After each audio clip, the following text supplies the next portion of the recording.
Hi guys, my name is Melody and thanks for stopping by. And today I am going to discuss what I have read in the last couple of weeks.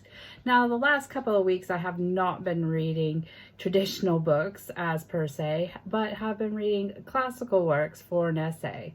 So basically today you're going to find out what I have learned, and I am going to tell you about my essay. If that interests you at all, if you like me, if you like my channel, I like to talk about books and just other things. At the moment I'm mostly talking about books because I don't really go much anywhere. I do have a couple of essays due. Now I am pre-recording for the next 2 weeks because I've got 2 exams and another essay to do. So I will be quite busy. So if you see me wearing the same t-shirt, it's because all of this was filmed in one day. Okay, so yesterday I finished up an essay for one of my courses. This course had to do with the medieval afterlife and visions of the afterlife. Sorry about my lighting. It is glaring off my glasses pretty badly, but you know what? I can't see if I don't have glasses on. And it is a makeup light, I will tell you that much, because we ain't fancy up in this joint. But basically, I've been reading books about the afterlife and medieval and classical works, because what I did for my essay was I asked the question, did the classical mythology found in the literature of Homer, Virgil, and Cicero influence afterlife visions in the medieval era? So what I'm going to do is I'm going to tell you some of the books I've read and what I found out. Hopefully this might be a short history lesson for you. If you like history, I do history at the University of Edinburgh as an obviously mature student. Hopefully finishing up next year in that and then going on to a teaching degree if everything goes well. But the books that I read this month are the Aeneid, and that is by Virgil, and that is from the classical period. Virgil was a Roman writer. The Odyssey by Homer. Homer was a Greek writer. And let me just check here. 2 seconds. And the Iliad as well. Both of those were first early Greek works in the epic poetic way, which tell the journeys. The Iliad is more about, I believe, the battles and the war, and the Odyssey is Odysseus going home to Ithaca. The Aeneid is about Aeneas, who is making the journey to Italy to found the to help found the Roman Empire, and that is his journey there. The other books that I have read are the dialogues of Saint Gregory the Great. He was a pope in the medieval period. And Visions of Heaven and Hell before Dante. And that just basically has a lot of works about the afterlife in them. So the Cicero that I read, that for some odd reason, oh yeah, I have put Cicero on here. Cicero's on The Good Life as well, which is works by the classical philosopher Cicero. I guess you would call him a philosopher because a lot of his works have to do with the philosophy of the time and also religious elements. But basically all the works that I've read reflect the actual religious aspects of the period. So even though we know that the Aeneid, the Odyssey, Cicero's works, and the Iliad are all basically mythological works of fiction, those can be translated into works that the clerics had found to be, or had thought to be true. So what I did was, as well as that, in the one book that comes to the story of Stephen and the soldier and the Gregory the Great's dialogues, the Vision of Brontes, who was a monk and a cleric, and the Voyage of Saint Brendan, an Irish cleric as well.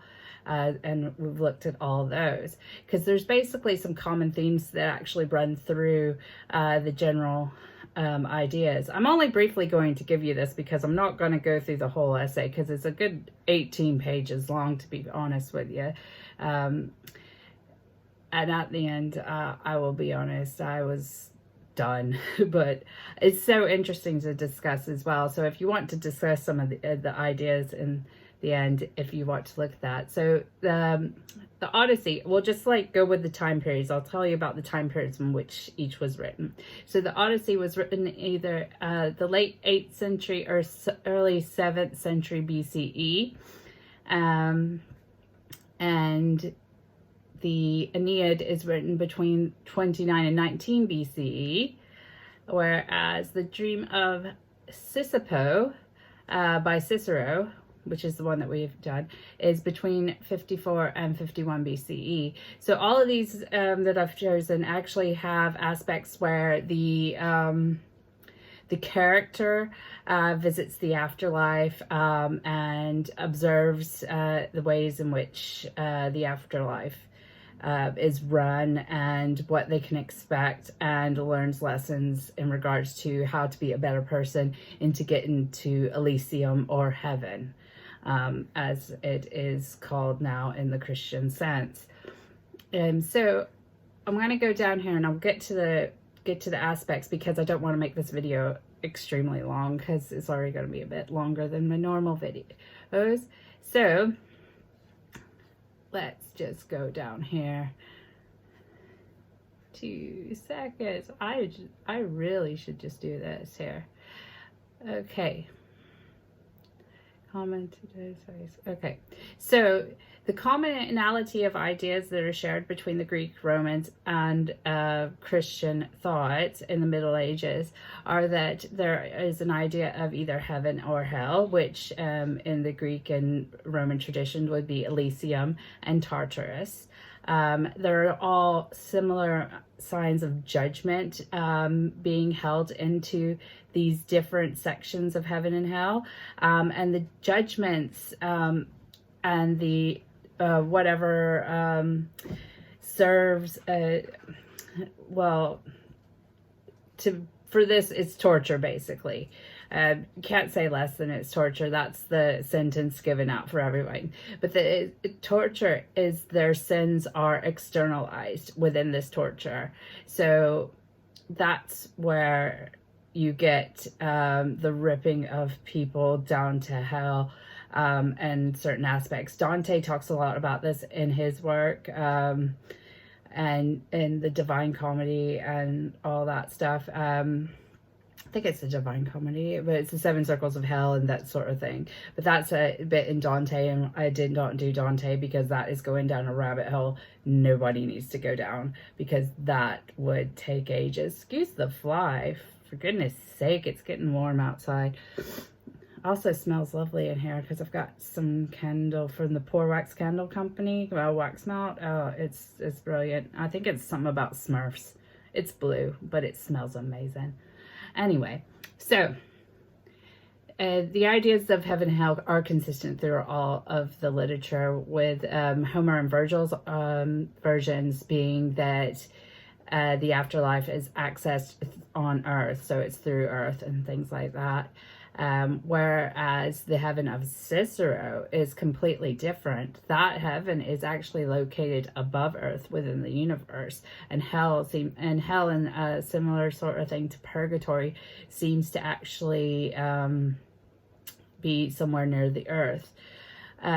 Saint Brendan's version of heaven and hell seems to also be specifically on the Earth, because in the boat voyage, they're going to the land of the promise of the saints, which seems to be a place for the Christians after a day of reckoning. From what I gather and reading it, it seems to actually be promised after the apocalypse, and is a similar sort of place to the Elysium Fields, and that it's a land of abundance, where you don't have to worry about food or water or anything like that. However, there is a river that runs through it that you cannot cross that river. There's also aspects of when they, in St. Brendan's Voyage, when they see Judas Iscariot, and he is having respite on a rock in the middle of the sea, but there's a giant island which is somewhat similar to a volcano spewing ash and is on fire and things like that, and he tells them that that is where he has his torture and that he is burned day after day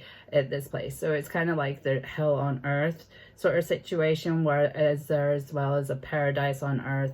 And there's some aspects of purgatory in there as well, with some souls being transferred as a drifting the world, who can see heaven but can't, but they turn into birds during feast days and are allowed to go to an island to rest on this tree. Anyway, okay, so that's a lot of information for you there about that.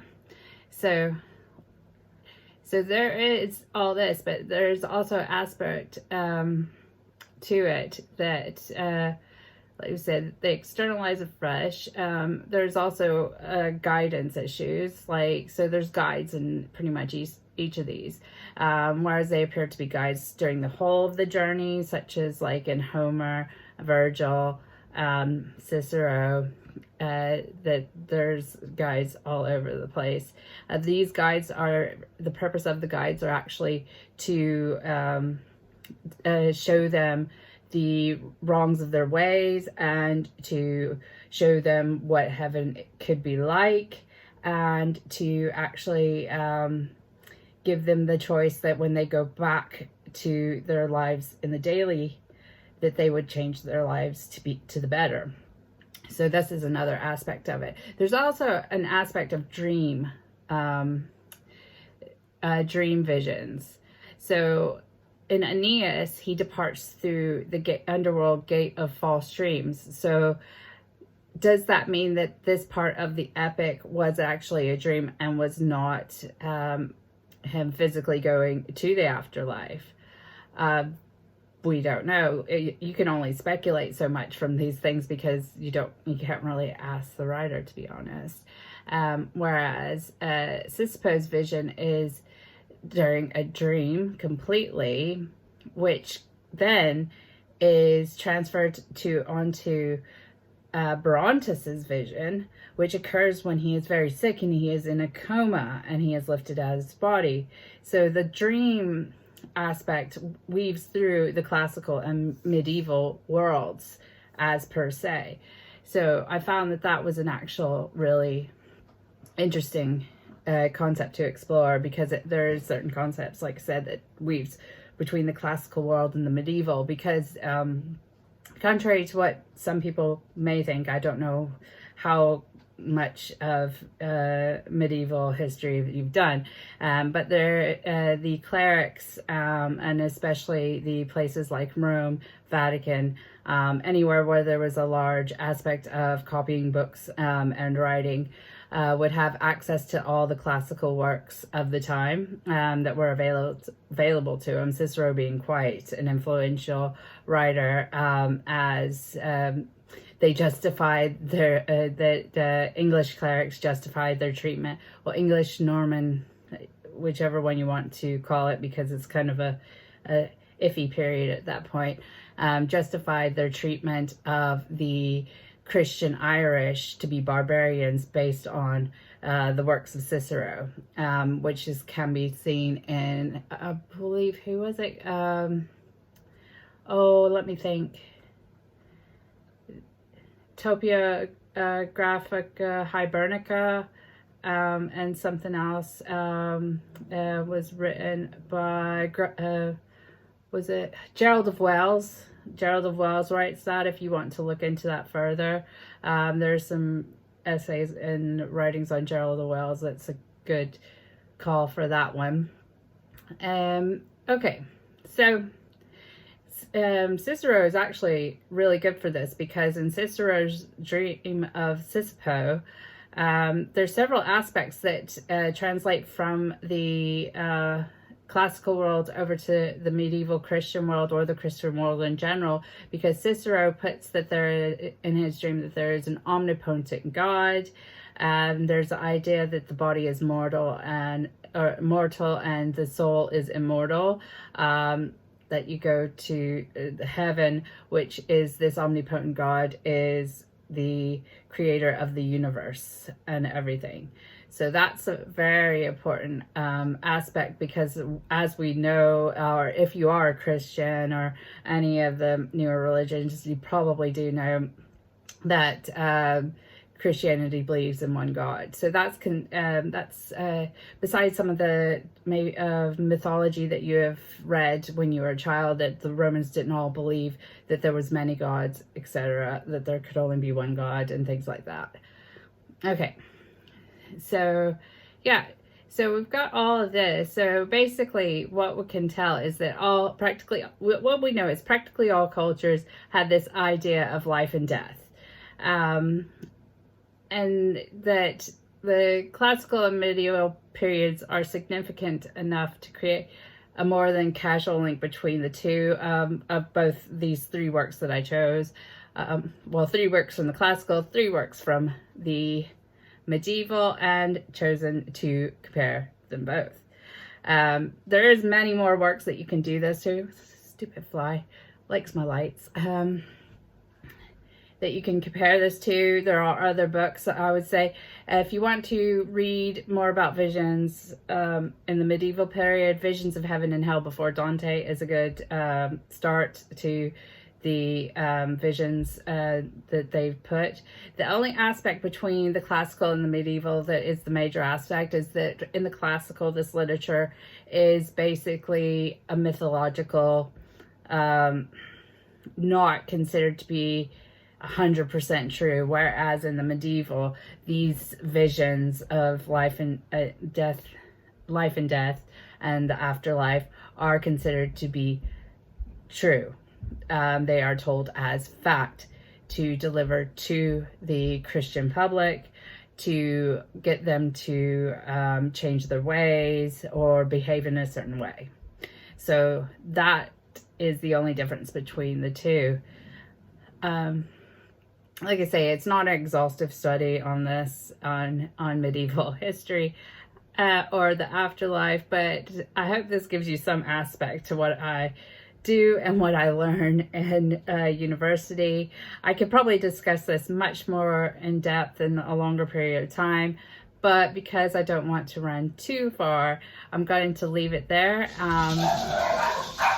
And there's the dogs barking. So I would say to you, to go and read some of this literature for you. I'm just going to say it. I'm not going to put it in the section below because you may not even care, to be honest. So I'll give you a few books that I have read. So let me just bring those up. So there is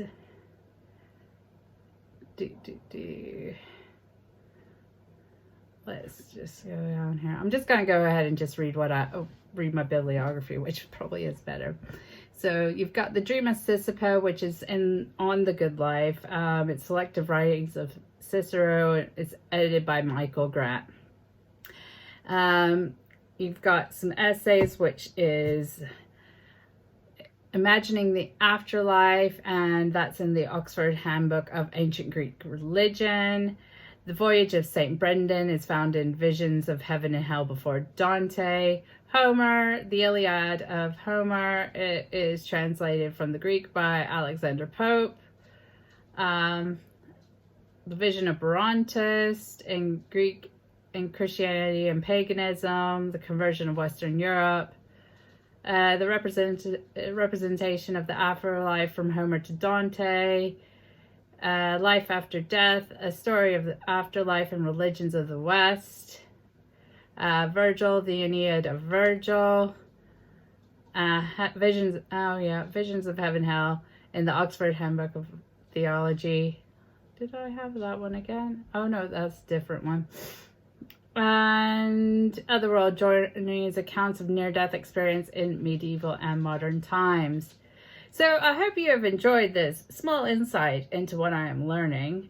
If you do like me and you made it this far in the video, give it a thumbs up, share if you want other people to watch it, and I hope you are all having a good day, and I love you guys. Stay safe, and I will see you in the next one. Bye.